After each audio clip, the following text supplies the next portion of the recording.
Doctor সাহেব দেখেন আমার বন্ধুর কি হয়েছে। আরে আরে আরে কি হয়েছে? ওর সাথে কি করছো তুমি? আরে কিছু করি নাই, কিছুক্ষণ আগে হঠাৎ করে এরকম হয়ে গেছে। মানে কেমনে কি হয়েছে?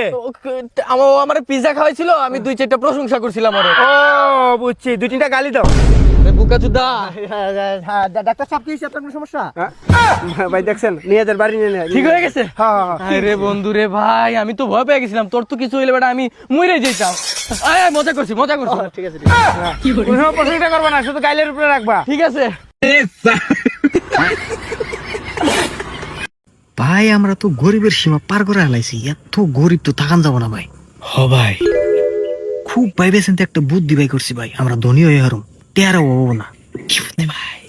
দেখ ভাই, বুদ্ধি রইল আজকে রাইতে তবু বাইতে আমি শুরু করবার নিয়ে যাবো, বুঝছা? তবু বাইতে যাই রে, টেয়া পয়সা সোনা দানা যা আছে সব শুরু করে নিয়ে করবো।